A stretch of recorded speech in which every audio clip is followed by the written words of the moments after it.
What's up guys, this is Preheat. Today we're going to be talking about Mage in Dragonflight. So I'm sure you're already aware there's a lot that's going to be coming in Dragonflight. Mage may not be the class with like the most changes whenever it comes to how it plays between Shadowlands and Dragonflight, but it definitely has a lot of changes that are worth mentioning, and we'll be talking about Arcane. So if you're on the beta and you're playing Arcane, you're doing your raid testing, great, you'll get some tips there. And if you're not, you'll know what to be excited for in Dragonflight. So in this video, I'm going to keep it very, very based on the design of the specs and how they play. I'm going to try to focus on not talking about the tuning too much, but I will give like a standard disclaimer right now. Okay, so obviously tuning is going to change. All right, we aren't going to focus on which is the best spec based on the tuning because that's probably going to change. Here's what I'll say though: Arcane tuning looks like it might be a little high, or maybe it's good, right? Maybe everyone else will be brought up to that level. It seems like Fire and Frost are like slightly behind Arcane, but also very, very good. I think once all the classes get kind of tuned a little bit and things get brought back down to earth, especially things like, the crazy overpowered builds that you see with like Demon Hunters or like Feral Druids. Boomkin was really overpowered for a bit there too. I think once you see all of those come back to earth, I think Mage is going to be in a pretty good spot. But once again, we're going to be focusing on the design, right? Like how they actually play, this sort of thing. If you're playing beta and you're doing the raid testing this weekend, I will be live streaming the raid testing, and I will hopefully be giving out some beta keys. You heard it here first. So definitely check out my stream and come say hi if you want a beta key. I'll be doing the raid test as Evoker, but I will also be playing them as Mage as soon as normal is available. But if you're playing beta testing, right? Like if you're actually doing the raid testing, you want to make sure that your gear has good stats, right? Like having good gear is pretty important. It doesn't matter if you have, like the perfect best in slot. The more important thing is just that you have good stats, right? So typically for Fire, you want a lot of haste.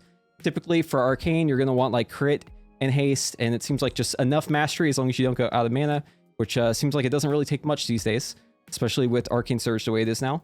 And for Frost, you probably also want crit haste. So hey, there we go. It's like crit haste across the board, except for Fire probably doesn't want crit, right? It's probably like haste mastery. But anyways, that's just like Feelycraft, right? So take it for what it is for now. Obviously try out your own stats and see what works best. But speaking of gear, so I was actually given these shirts. So this is a t-shirt from Into the AM.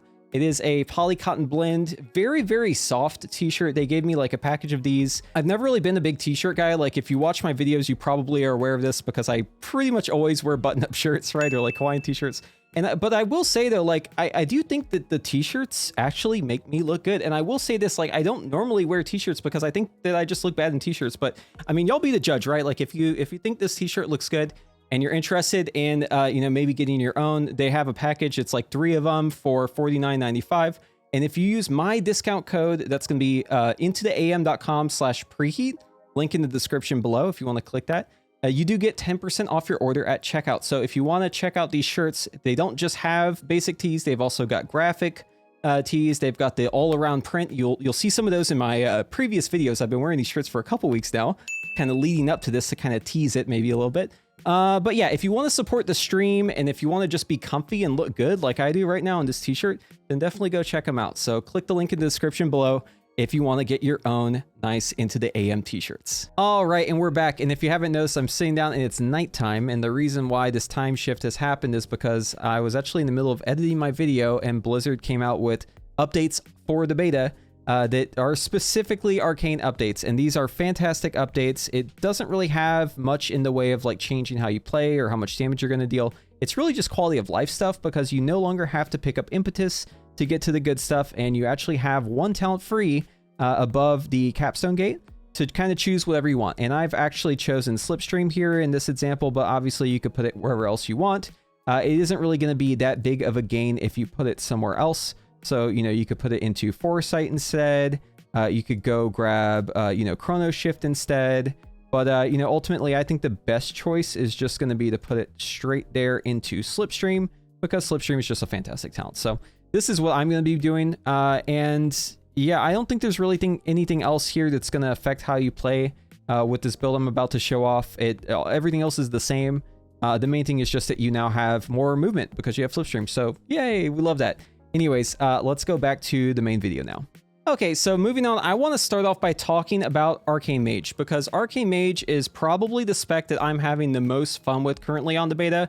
This could be because it seems a little bit overtuned in like single target especially, but It's also just kind of fun. And this version of Arcane that you're playing in the beta is completely different than any version of Arcane that has ever existed before. It is not Shadowlands Arcane. This is not like HFC Arcane. Actually, it is kind of similar to that in some ways, but it's just like a whole new thing. So basically how it works is you no longer have Arcane Power. Arcane Power is no longer a spell that you use. Instead, you have Arcane Surge, which is like this really big hit that you do. It takes up all of your mana. It does damage depending on how much mana that you use up for it. And then it gives you like a really sick mana regeneration buff and also a damage buff as well. So you kind of use it pretty similar to how you would use Arcane Power in the past, right? You use it basically going into all your cooldowns. But you also kind of want to amp the damage of Arcane Surge as well. And since Arcane has Radiant Spark still, we can actually use Radiant Spark and Rune of Power and all of these other tools to actually amp the damage of Arcane Surge to get the most out of it. Another big change for Arcane is that you no longer have Touch of the Magi as a cast time. It is now off the GCD, which means that you can do all sorts of cool stuff like use it after you barrage and then have it applied to the target before the barrage actually makes contact. So like, imagine this, right? You have 4 arcane charges, you've got your full arcane harmony, you've got all your buffs going, you throw out your arcane barrage. As soon as it leaves your hands and you have those 4 arcane charges go to 0, you immediately cast Touch of the Magi, your arcane charges are instantly back up to 4, and your barrage is going to hit your target right as it comes out, right? So like as soon as the Touch of the Magi is out, instantly you have a damage event that's calculated towards that Touch of the Magi. So really, really fun. I'm definitely enjoying the way that Arcane plays with these new ones, but let's talk about the talents a bit. Okay, so to start things off, I want to talk about this Arcane build because there's a couple talents that you're probably seeing here and you're thinking, what's going on with these talents? Okay, so just to start things off, the first thing I should mention is that they did change this Arcane Explosion talent, so now it affects Arcane Blast as well. And you have other things that also affect Arcane Blast. So like you've got Nether Precision, which is affecting it. You've also got your tier bonus, right? So they showed us the new Arcane tier bonus, which is Arcane Charges. For each Arcane Charge, Arcane Blast critical strike chance is increased by 5%. So that's going to be up to 20% with 4 Arcane Charges. And then whenever you crit with Arcane Blast or Arcane Explosion, at least one target, the critical strike chance of your next barrage goes up by 10% up to 4 stacks. So these are both really, really huge. And they definitely do a lot to increase just like how valuable it is to Arcane Blast versus missiles. And honestly, I'm a big fan of it, right? Like I wasn't really sold on the Arcane missile spam. That was probably my biggest gripe about like curing Arcane and how it played. But with this, you don't really have to just spam Arcane missiles. You're also blasting. There's a lot of like variance in what you do just depending on which buffs you get, right? But I'm going to explain the talents very, very briefly here. So we don't take Mana Adept because we actually have no mana issues really. So we can probably skip over that. We are also skipping over a Slipstream. Actually, we're not. We get Slipstream now. This is just because we're very, very tight on points if we want to pick up everything we need. So that's going to be Siphon Storm with Evocation. And this is going to be a 30-second buff on a 1 minute, 30-second cooldown. So basically it's up, 1/3 of the time, right? Third of the time, you just have this huge intellect buff that stacks up to 12%. Very, very, very strong. And then we also have Radiant Spark. You're probably pretty familiar with this, and Harmonic Echo, which makes it cleave. And we're actually going Arcane Echo for this build, and I'll explain why in just a little bit, but I think that Arcane Bombardment is also a very, very strong talent. In fact, I would love to pick this talent. It's just I can't really. I just don't have the ability to, right, with the current amount of talents we have, unfortunately. And then obviously we also go for Arcane Harmony here.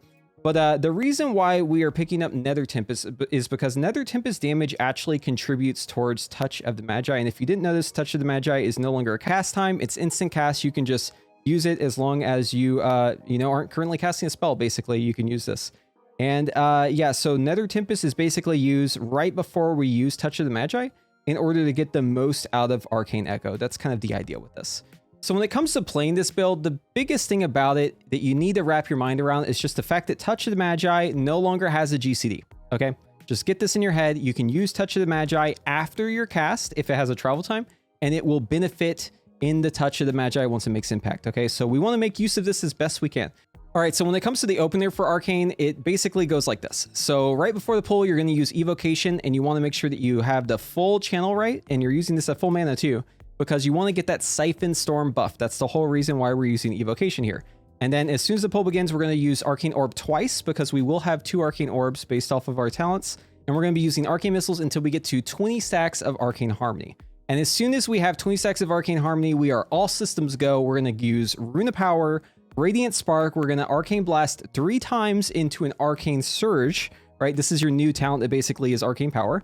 And then after the surge, you're going to be queuing up a Nether Tempest. The reason why we're Nether Tempesting here is, once again, we are trying to have Nether Tempest up anytime Touch of the Magi is up on the target. So we're casting it in preemptively because we know that we're about to go into our, the biggest part of our burn. Basically, this is the peak of it, right? So we're going to use all of our cooldowns. This is going to be trinkets. It's going to be potions. It's going to be, racials, anything you got, right? Use everything that you have. Immediately cast Arcane Barrage. And then once the Arcane Barrage leaves your hands and you see that your Arcane charges go from 4 to 0, you're going to immediately use Touch of the Magi. And that should apply before your Arcane Barrage actually makes contact with the target. So it should look like this, right? As soon as we do this, we're going to be going into our Arcane Missile spam as long as you have clear casting. The order that I've been working with is in Touch of the Magi, I use any clear cast Arcane Missiles. I use those until I'm done with them. And then I'm going to use Arcane Blast with Nether Precision because obviously you're going to be at 4 Arcane charges, right?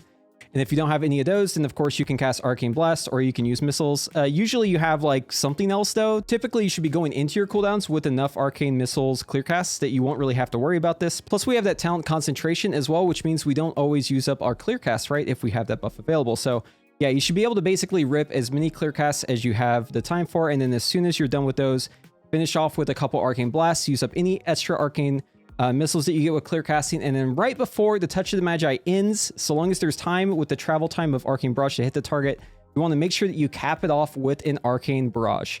And that Arcane Barrage should hit the target during Touch of the Magi. And if all went well, basically all of this damage should happen between one Touch of the Magi window. It begins with Arcane Barrage and it ends with Arcane Barrage. And then everything in between is just a ton of Arcane Echo damage, right? With Nether Tempest and Arcane Missiles and all the blasts that you're throwing out.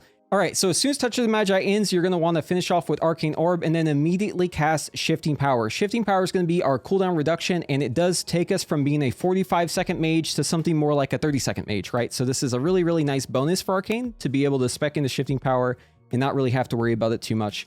And then you're just going to be doing your normal rotation until your next burn. So the next one is actually going to be a mini burn, not a big burn, because we will not have Arcane Surge for this one. Instead, we're going to be using just, everything else, essentially, right? So we'll start off with Rune of Power into Radiant Spark. This time we're going to be Arcane Blasting 4 times and then casting Nether Tempest, right? Because we're going to be Touch of the Magi afterwards. So we queue up that Nether Tempest, and then we're going to be using Arcane Blast into Arcane Barrage for that last stack of Radiant Spark. And then as soon as the barrage leaves your hands, once again, you're going to be casting Touch of the Magi, right? While it's still midair before it hits the target. And then you're going to immediately start spamming your Clearcast Arcane Missiles, your Nether Precision Arcane Blasts, and then spamming Blaster Missiles until it's about to end, and then Barrage at the very last second so it hits right before it explodes. And then right as that happens, you're going to also be using Orb, right? So as soon as you're done with that, you're going to throw out the Orb, and then you're going to go just straight back into your cooldowns. And it actually is pretty fun to do. Depending on your haste and your mastery, you can run out of mana if you just keep burning and burning and burning. But I found that if you have kind of like an equal mix of your stats, it feels like you can kind of just do this forever. And unless you have like Lust or Power Infusion or something like that, it doesn't really feel like you ever really have to clear your stacks. But in terms of like a normal rotation outside of, your burst windows, you have, use Clear Cast on missiles. You're going to be using Arcane Orb if you have less than 1 Arcane charges. You're going to be using Arcane Blast at less than 4 Arcane charges, and you're going to be using Arcane Barrage if you need a clear. But make sure that you always have around 20 stacks of Arcane Harmony going into your burn and your mini burn. It's not as important for the mini burn, but obviously you want to do it, right? So don't delay your burns for stacks. Just make sure that on the next one you don't miss it, right? So if you're anywhere close to 20, it's probably fine. But the big deal here is just you're kind of just going from big burn to mini burn back and forth, back and forth. And honestly, like, it doesn't really feel like you have much normal rotation. You're kind of just doing burns the whole time because of Shifting Power, right? So at this point, once you finish your mini burn, it's just, what is the cooldown on my evocation, right? Because that's basically the indicator for if I can begin this whole thing again, right? But remember, you're going to want to also pay very close attention to your cooldown of Rune of Power, right? Because Rune of Power is kind of what sets the pace for everything. Yeah, and the whole thing is just very cyclical, right? So you're always going in to your big burn with Rune of Power up for your Arcane Surge, and then your Arcane Surge is reapplying Rune of Power, and you're finishing that out. And then once Rune of Power is back up again, because Shifting Power gets it up very quickly because it's a short cooldown there, then you're going straight into your mini burn once Rune of Power is available. And then once you have Evocation available, that's kind of when you know that the cycle is complete, and then you can do another cycle, and you just keep on going around in circles. And it basically looks like this. It's just really fun to play. Definitely recommend it if you have beta and you're doing testing. I definitely recommend trying out this Arcane build because it's just got everything, right? It's got really sick damage on the boss. It's got priority damage. You get funnel with your Arcane Barrage, right? Because the more targets hit by Arcane Barrage with Arcane Cleaving, you do get an additional, Resonance. The more targets you hit with Resonance, you are getting 15% more damage for every target hit with Resonance. So this is going to be a huge damage increase anytime you have additional targets, right? So you do have funnel built in. You also have free cleave, right? Obviously with Arcane Barrage. You've also got Arcane Echo Cleave that's free, and you've got Harmonic Echo damage that's free as well, right? Because this is the one where the target and 4 nearby targets take 20% more damage. Yeah. What else is there to say about this build? Try it yourself. It's really, really great. Definitely recommend it. It might be on the overtuned side right now, especially if you're using the double trinket trick, right? Where you're using 2 trinkets at the same time, which is probably just a beta thing. But still, it's looking very, very strong, and I'm so looking forward to playing Arcane if this is how we play it, because this playstyle is completely new, it's completely fresh, and it's very exciting. All right, and that is it. So once again, if you want to help support the stream and if you want to look good like me in these shirts, then definitely go check out the link to Into the AM down below. Use my promo code Preheat. Make sure you get your 10% off at checkout. And hopefully I see y'all again in testing. I will be testing once again this weekend. I'll also be giving out beta keys as I do the testing. So hopefully I see you in the stream. If you don't already have a beta key, come by. If you don't already have a beta key, make sure that you come by and get into those raffles so that you can win yourself a beta key. And yeah, if you want to see more of this content, be sure to subscribe to the channel. I do have a lot of content planned for Evoker and Mage in Dragonflight. So, hopefully I'll see you there. And if you like this video, be sure to give it a thumbs up and subscribe. And hopefully we'll see you in the next one.